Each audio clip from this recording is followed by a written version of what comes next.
Hey guys and girls, it's Blackjack with 396 Guitars. We have the Cordoba Classical guitar back on the bench. This is part two. We're going to get to work restringing it today, and we're going to also wipe it down and clean up everything. Let's get to work. And remember, if you dig what I'm doing, like and subscribe. Camera lottery seems to be working out better. I'm going to leave it hanging over a little bit because it's easier to get at the machine pegs. The last video we had destrung it, looked at it very carefully. We dressed the fret wires. We cleaned and oiled the fretboard. I'm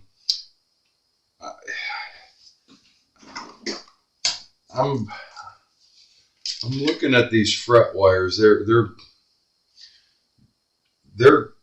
good. But man,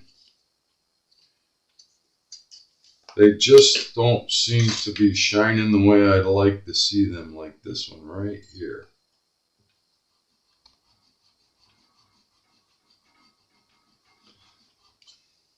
No, that's just the way that the light's hitting it. Never mind. All right, no big deal. So we did that last time. We're going to restring it today. I'm going to wipe it down quickly because I like to clean up under here. And once you put the strings on there, it's a real pain in the butt. The right way to do it is thusly.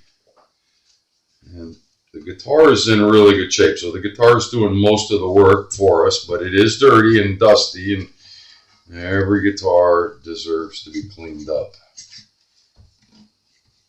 I like to get them cleaned and polished, make them look as good as they can possibly look. And sometimes all it takes is a little polish and a little bit of elbow grease.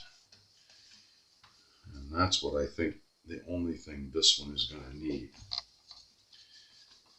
Remember we glued the nut in last time. You know, that happens sometimes when you're working on a guitar and the nut pops right off. Well, it was never glued in properly to begin with. I did a little research on what this guitar is. It's an entry-level guitar. It's nothing special, but it is a special guitar to the person that owns it.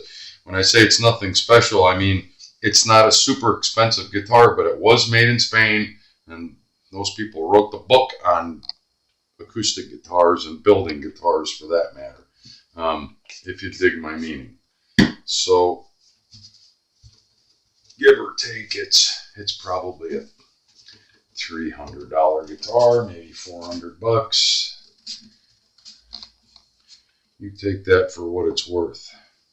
But when I look at the build quality of any guitar, and I don't know anything about it, unless I know them intimately, like a Strat or a Les Paul or whatever, you look at those and you expect a certain thing. But when you see something like this that you're not familiar with and you don't get one every day, you go, wow. You start looking at it close, and I'm regardless of what the price point is on an instrument like this, I'm telling you, it's got some build quality. It's nice. I can tell you, you wouldn't get one like this from, well, let's just insert name of country. You know what I mean. This one is pretty clean, pretty nice, and it deserves to be wiped down and cleaned before we restring it to just get it looking as pretty as it can possibly look. Make sure, remember that nut was set in there. That's build quality too. It's like, that's it. This is what you get. If you want to get that out of there, you got to drive it out of there. So that's my rant on price point on guitars. Some of them are better than others, and this one is one of them that is better than others in a specific price point. Now, I'm sure if this thing kicked around in somebody's trunk of their car for 5 years and it wasn't treated nicely, it wouldn't look as nice, but this guitar has been treated well, and it deserves to be treated well again. Or or, well, I have it in my care. Let's get the back of the neck. Usually like to put a lot of stuff on there, especially if it's a finished neck, which this one is. You can see the joint there where it was glued together, but it is clean and it's a perfect job. So I like it. I like it a lot.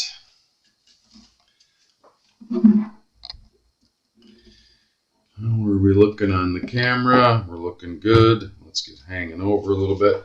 So, stringing a classical guitar is not like stringing any other guitar. Not my favorite.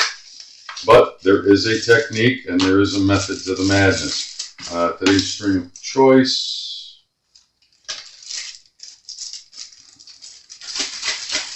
I use these a lot at the other shop, and they're good strings for this type of instrument. Let's open them up.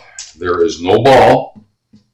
You have to tie a specific kind of loop knot down here, and you have to tie a specific type of loop knot here when you begin to wind it. Not my favorite. When I say it's not my favorite because it's not as easy as, you know, say stringing up a Strat or a Tele or whatever. Insert name of regular guitar, or even a regular acoustic guitar for that matter. And the strings are there's no ball, there's no right end or bad end, and they generally don't tell you what's what except for the color. And unless you're measuring them, which I can do, of course, some of them have a little red dye on it. And then the rest of them, I defy you to find the dye on them.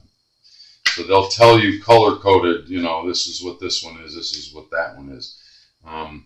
Through experience, I'm going to say that these are probably the bigger ones. Oh no, they actually put all the wrong strings together in a wind. So I get to play string lottery.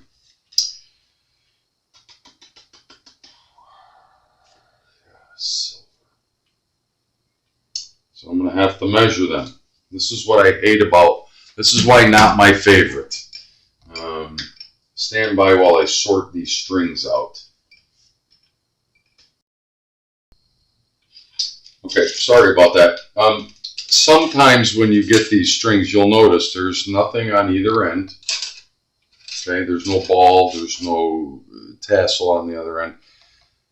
They will go color code, and then some packs you get, there will actually be a little piece of tape that says E, A, D, G. These, they just tell you color code. So I color, there's ever so slightly a little red mark on that one, and you got to know where you're looking. And then there's a yellow one on the clear nylon strings that if you don't know what you're looking for, you're going to miss it. That's why caliper. You can still use a caliper on these, and you go from largest down to smallest so you don't get confused. Starting with the E string, as you normally would. You go through the hole, you go over the saddle, and you're probably going to have a hard time getting it over the saddle unless you have a pick. This is my method. You can go with it or not. Under, through the loop once, through the loop twice, pull it back so that the noose is right at the front of the saddle, or right at the front of the bridge stop bar and behind the saddle. This little extra piece here, I'm going to show you what to do that when we get to the next string. So pull it tight, and that's the way it will stay, just like thusly. Okay, the other end, the business end. Make sure all your holes for your machine pegs are sticking up. Pull it through. send it back through underneath, thusly. Make sure you have some slack.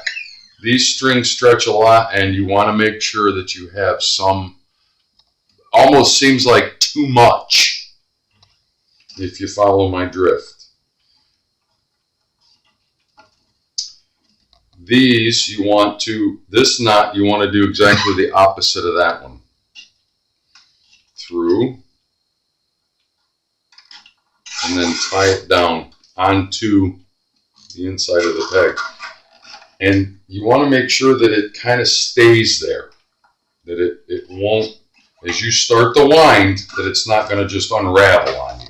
And it shouldn't, because these, even though they're nylon core, they're metal winding around it. Very soft, but they're metal windings. Make sure you're going in the right direction. And start to wrap. Now, when you get around over here, you want to make sure that this little piece that was sticking out gets underneath the first wrap as it starts to go around. You want that to grab there so that it locks the string in.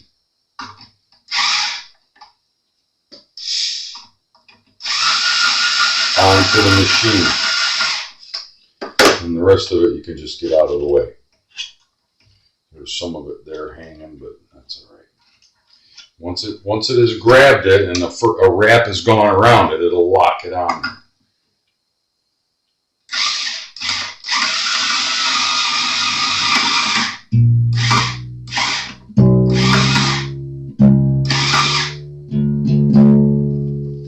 That's it. We're not going to check tuning on it until we get to the next string. You should have, same rule applies, you should have at least 3 wraps on there. And this little tang should be covered by one of the wraps that went around. Totally different kind of system.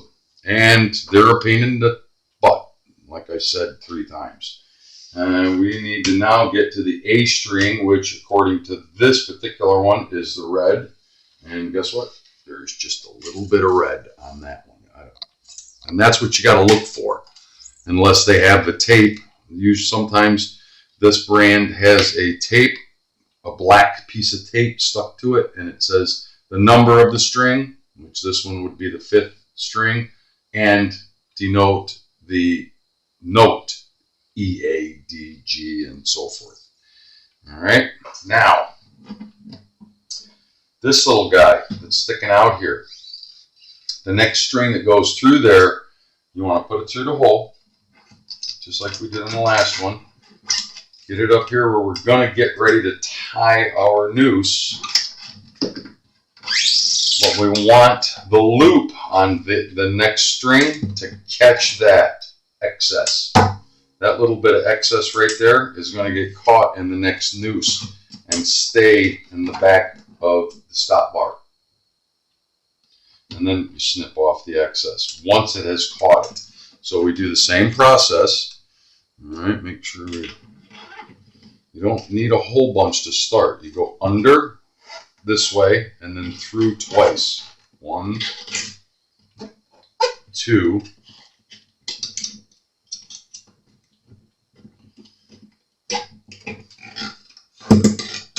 pull the noose down, and you want to catch the previous string tab and make sure that your noose pulls up tight enough that it stops right there.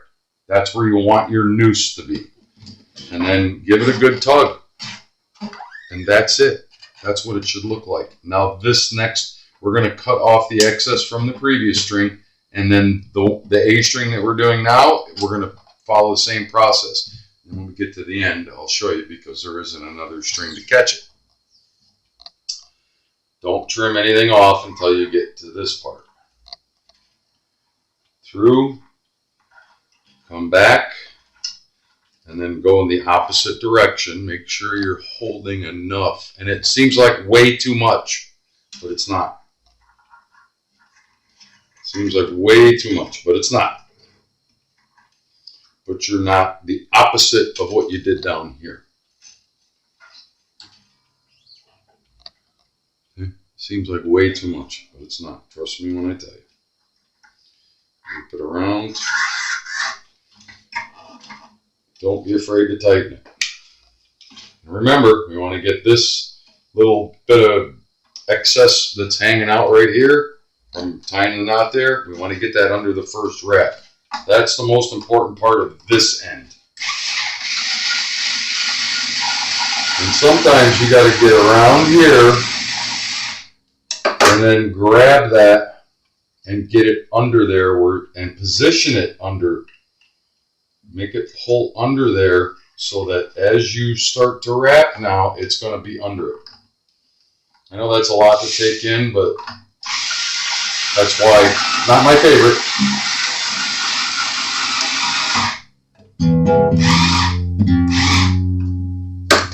And again, the wraps may not look as pretty as they would on a Fender Stratocaster or whatever, but the more you do it, the better they start to look. And I don't worry about how pretty they look as long as they are within the opening here, and that tang has been caught, so that tension grabs that excess tang from the knot that we put in there, and it can't move. It locks it in. That's the most important part. Worry about prettiness later. So now we come back down here, and the first string that went through there, the E string, the A string that we just did caught, we're going to cut that excess off. Not the A string. We're going back to the first string, which was the E. That has been locked in by the A string now, that little tang, and that's the one we want to remove. And by the way, when you're restringing these guitars, the strings will fight you every step of the way. They're looped up and they're not like wire strings. Snip that off close. Flush cut pliers. Now this one that's hanging up is going to get caught by the next string in line, which is the D string, and that one's color coded as well, and then so on, right? Dropped my pick, excuse me. So that's the first part. You follow? Now these things, you cut them off. Same rule applies. Wait until you're done before you cut off the excess up here. Down here, as you go along, you want to cut off the excess tang each time as you successively go through the stringing process. So the D string is black, and I'm going to show you how tiny, and tell me if the camera can pick up on that little black thing on there. I defy the camera to pick it up, but it's probably just barely visible. That's why sometimes you need the caliper to actually measure the thickness of the string. That's my rant. It's not my favorite thing to restring classical guitars. Acoustic guitars, no problem. I do them all day long. It takes me 5 minutes. Under, through once, through twice, hold it, and this is where it's critical that you catch that other tang from the A string, because we're now on the D string, and you want your noose to be right there at the end of the stop bar, behind the saddle, and then give it a good tug. And there, it just tightened it up, and it locked in the previous string. Oh, and by the way, they don't always give you as much excess as you think you would like, because we're this much farther away, so we lost that much more string. So you've got less to tie a knot with over here. And remember, pull more than you think you'll ever need.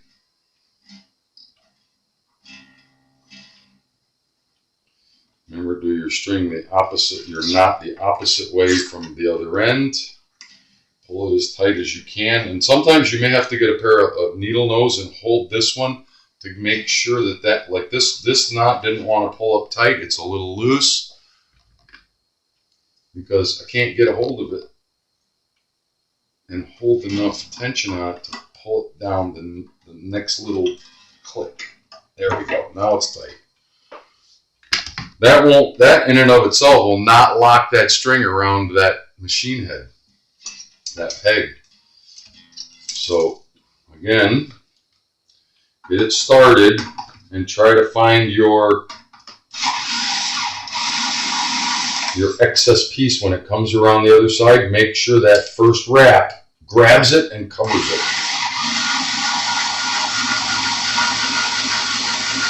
And as it comes around, you'll see it, and it may not want to go in the direction that you want it to.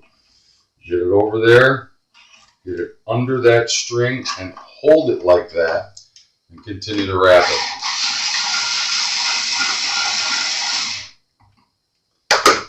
And of course, they're going to fight you every step of the way. Keep your excess out of the way.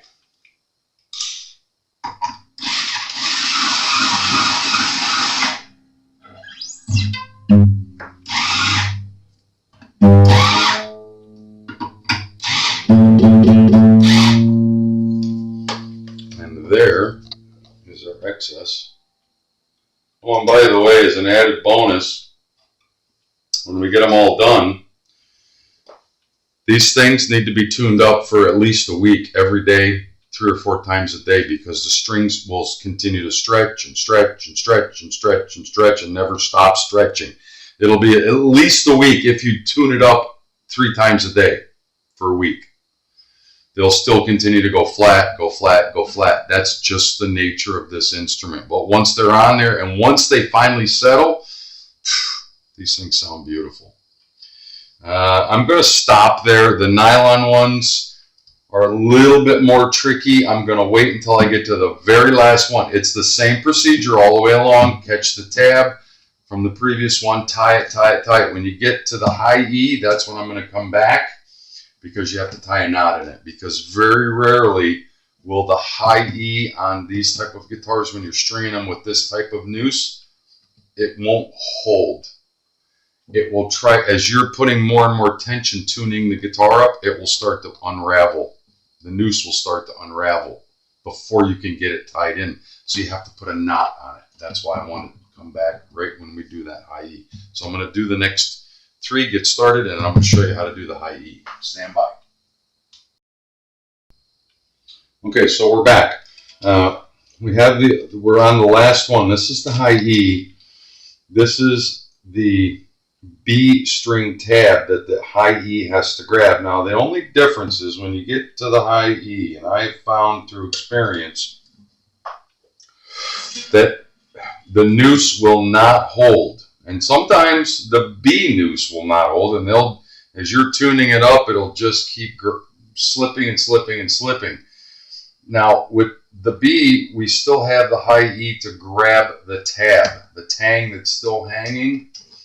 Okay, but the difference is we're going to make the same noose, and we're going to go through and through and through like thusly, okay? But before we do any of that, we're going to tie a knot on the end, on the very end of the high E string. We're just going to knot it so that no matter what, it can, if it stretches and tries to pull through the noose, it will hit that knot and stop. It won't be able to pull itself through the string. I know that's a lot to take in. Just remember, as close to the end of the high E as possible, put a knot. And when I say a knot, I mean a double knot. And don't use too much string. You know, try to keep a little bit extra, because you still have to do your noose.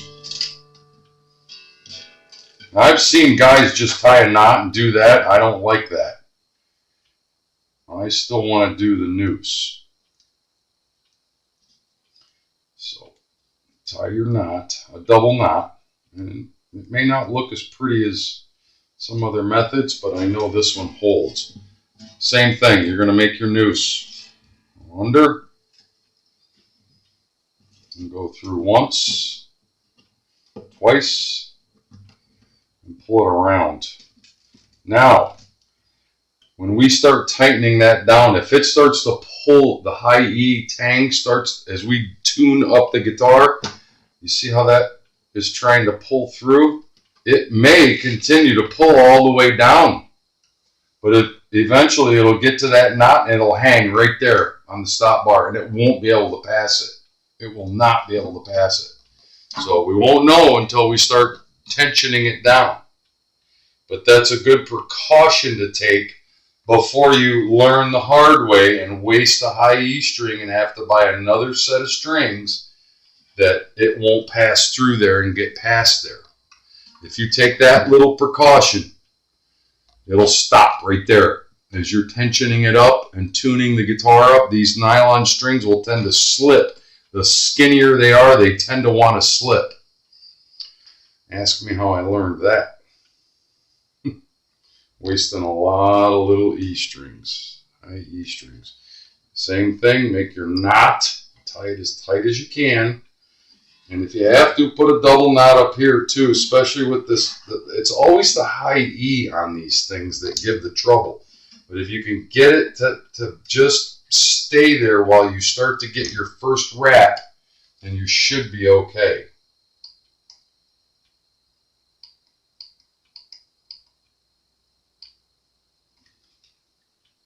We're going to find out here, too sweet.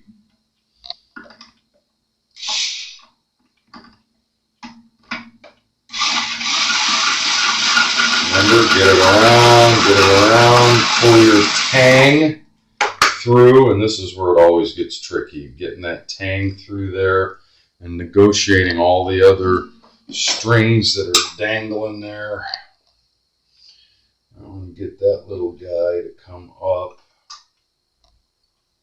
and get under that first wrap. Same rule applies. This one actually lined up nicely. And it grabbed that tang right where I needed it to be. And if it comes back around, for added insurance, I'm going to make it grab it again. Because as I said, these when you get to the high E is always the trouble on these. I don't think we're going to need to. I think it already grabbed it. I can see that it's going to lock in nicely. Yep, it already grabbed it a second time.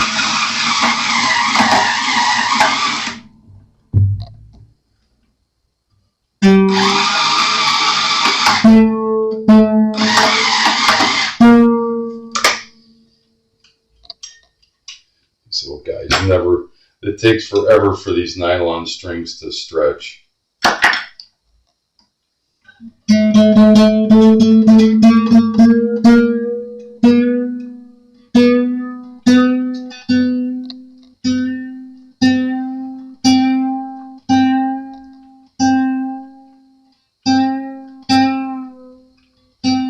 Hear it? It tunes up, and our tab is actually pulling through down here. Because there's so much tension on that little nylon string. It's trying to pull through right there, and it's going to hit that knot and stop.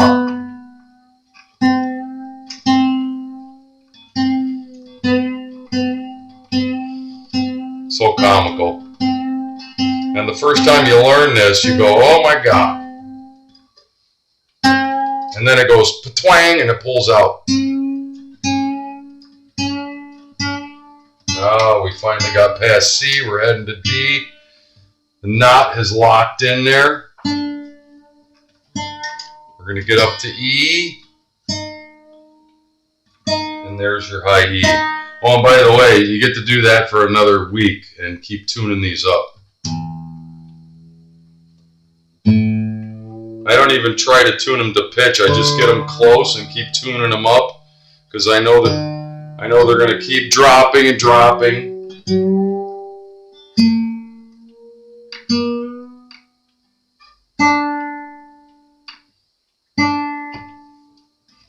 That high E already dropped down to D.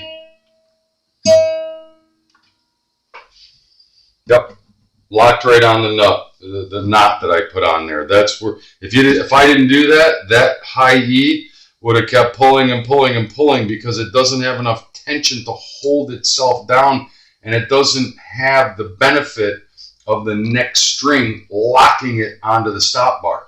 So if you don't put that knot at the end of it, that's the only one that'll look different than the rest, because each successive string locks in the tang that hangs over, and it stops it from trying to pull back through.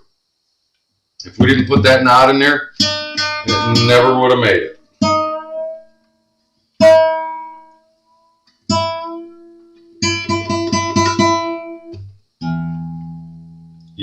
Low E stayed that time. A stayed that time.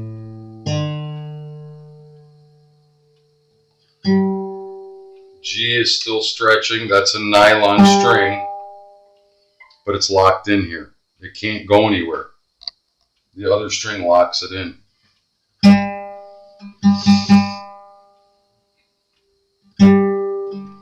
B stayed. E flat. Tighten it up. Get it up there. It's such a tricky thing. It never ceases to amaze me. I don't know who thought this up. Who thought this design up? They all look so neat until you get to the high E, and then there's a big knot there. And that knot has to stay there. Otherwise it won't stay.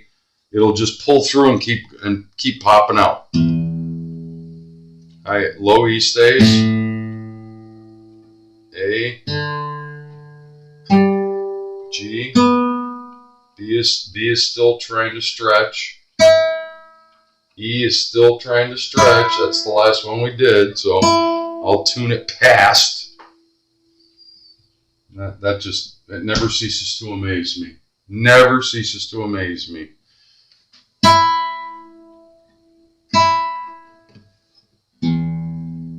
I might be actually able to make a chord with this guitar.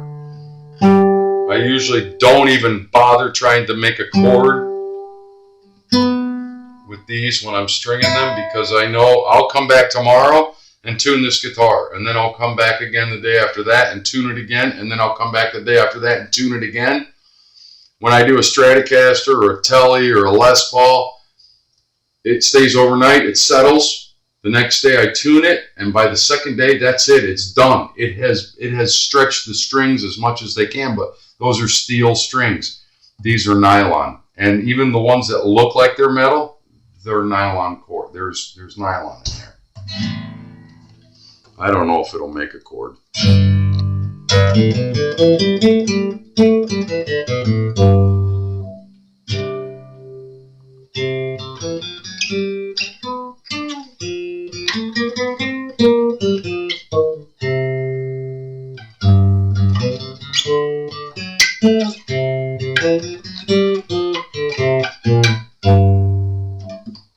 Sounds like a winner to me. Again, I'm going to keep tuning this up. It's Blackjack with 396 guitars. We just did a tutorial and the way I was taught to string up a classical guitar. They're different. They're a different animal. They're a completely different instrument. I hope you learned something, and remember, keep tuning them and tuning them and tuning them. After about a week, they'll settle in, and that'll be that. If you dig what I'm doing, like and subscribe. We'll talk soon.